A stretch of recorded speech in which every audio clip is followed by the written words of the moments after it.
मैं संचालक BD. Sharma, Montessori convent senior secondary school Satnali, जो कि आपके क्षेत्र में लगातार 2004 से मैं संचालक के रूप में, संस्था 1991 से निरंतर मतलब अपनी प्रगति के पथ पर है।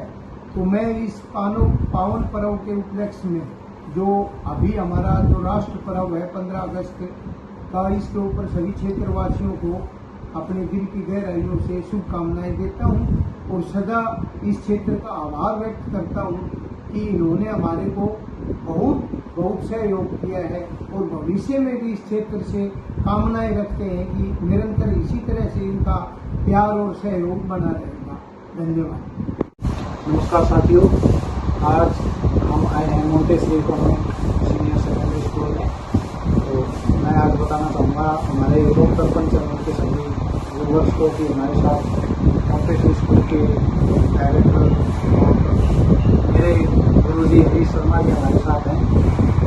हम इनका हार्दिक स्वागत करते हैं हमारे चैनल पे। सर, आज हम जैसे कि आगे जाए बहुत गाड़ियाँ वालियाँ गई थी आपने आज क्या 15 अगस्त पर क्या विशेष कार्यक्रम? सबसे पहले तो दिग्विजय शेखावत जी, आपके नए चैनल लोक दर्पण हरियाणा में आपका स्वागत है। एक बहुत अच्छी पहल है। दक्षिण हरियाणा में इस तरह की कमियां रही हैं कि हमारी जो आवाज़ है वो हमारी आवाज़ नेशनल लेवल तक जाए, और आप तो यूथ को लेके चल रहे हैं, तो मैं आपको इस चैनल को और आपकी पूरी टीम को हार्दिक शुभकामनाएं देता हूँ। आज का जो आपने कार्यक्रम बताया, आज एक्चुअली स्वतंत्रता दिवस के उपलक्ष्य में पूरा देश इस महापर्व को मना रहा है। इसी कड़ी में हम समय का सदुपयोग करते हुए हम स्वतंत्रता दिवस के साथ साथ आज हमने पीटीएम का भी आयोजन किया और सभी क्षेत्रवासियों ने इस महाकुंभ कह लीजिए, समारोह कह लीजिए, इसमें बढ़ चढ़कर भाग लिया। तो स्वतंत्रता दिवस और सभी अभिभावक आए, उसके लिए मैं सभी का हार्दिक अभिनंदन करता हूँ। तो सभी पीटीएम था या 15 अगस्त का कोई कार्यक्रम था? देखिए, इतनी भीड़, बिल्कुल ये एक्चुअली आज जो कार्यक्रम था वो हमारा 2 से 2.5 घंटे का था। सुबह दिए हुए समय अनुसार हमारे जो संस्था के जो चेयरमैन हैं श्रीमान जी बी.डी. शर्मा जी, उन्होंने ध्वजारोहण किया और सैकड़ों की संख्या में अभिभावक और इस क्षेत्र के जो गणमान्य व्यक्ति हैं, जैसे फ्रीडम फाइटर हैं और जो सेना में उच्च पदों पर रहे हैं, उन सभी को हमने यहाँ आज बुलाया और ध्वजारोहण के बाद हमने 2 घंटे बाद हमने पीटीएम का आयोजन किया, जिसमें सैकड़ों की तादाद में आज अभिभावक।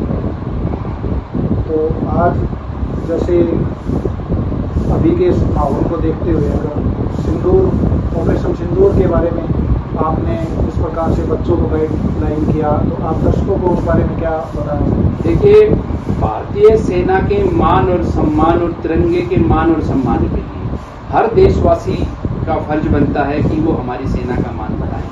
रही बात ऑपरेशन सिंदूर की, तो देखो राजनीतिक मुद्दे कुछ भी हो सकते हैं, लेकिन नो डाउट हमारी जो सेना थी वो पहले भी बेस्ट थी और इन्होंने रिसेंटली अभी पिछले महीने में आपने देखा होगा कि इन्होंने देश का गौरव बढ़ाया और बहुत ही कम समय में जो हमारे दुश्मन देश थे उनको दूर चुके। मैं सुन रहा था कि जैसे यहाँ पे पीटीएम में से और क्या नाम है थोड़ी गैदरिंग कर की थी आपने जैसे अभिभावकों के साथ, तो वहाँ पे बच्चों की प्रतियोगिता चल रही थी, इस पे भाषण थे, क्या नाम है स्पीच थी ऑपरेशन सिंदूर को लेकर, और अपना क्षेत्र वैसे भी आर्मी से ज़्यादा यहाँ से रिलेट करते हैं, तो इससे बच्चों में भावनाएं जाएंगी, एक सकारात्मक संदेश था।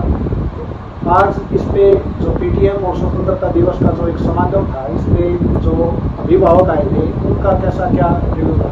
देखिए, हम खुद देख कि मैं बड़ा ही आश्चर्यचकित था कि आज के टाइम में समय बहुत कम है, लेकिन इतनी जागरूकता है सतनाले के अभिभावकों में निरंतर। पिछली बार जो पीटीएम हुई उससे अब की बार तो 2 गुना ज्यादा हमारे को सम्मान कह लीजिए या अटेंडेंस कह लीजिए, बहुत ज्यादा अभिभावक आए और स्वतंत्रता दिवस के उपलक्ष्य में उन्होंने हमें शुभकामनाएं भी दी, हमने भी दी।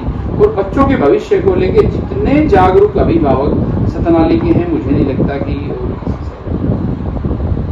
अच्छा, तो आप जैसे बच्चों से भी डील करते हैं, सामाजिक रूप से भी बहुत ज़्यादा सक्रिय हैं, अभिभावकों से भी मिलते रहते हैं, आपने कोई ऐसी कुरीति जो नोटिस की हो जिसको आप बदलना चाहते हो, समाज से हटाना चाहते हो?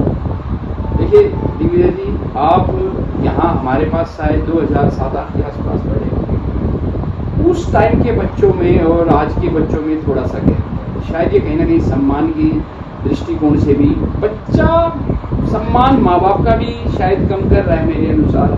जो एक भावनाएं होती थी, हम आज अगर हमारे को मेरे गुरुजन जो मैं हिंदू स्कूल में पढ़ा हूँ, अगर आज वो टीचर मेरे को 25-30 साल बाद में मिल जाए तो मेरी हिम्मत नहीं है कि मैं उनके पास सामने बैठ भी सकूँ। अब बच्चे प्रोफेशनल या घर पे इस तरह का माहौल है या समाज का कुछ ऐसा है, समझ से शायद परे है कि बच्चा प्रोफेशनल हो गया है कि आप मेरा ये कीजिए मैं भी ये करके दूंगा। ये रिश्वत देने की आदत बचपन से ही कि मैं आपको 10 रुपए दूंगा, आप ऐसा कर दोगे तो मैं आपको घुमा के लेके आऊंगा अगर आप ऐसा कर दोगे। तो वो हम बच्चे को प्रोत्साहित करने की बजाय हम उन्हें एक तरह से रिश्वत दे रहे हैं। तो कहीं ना कहीं समाज में ये काफी डाउन आ रहा है।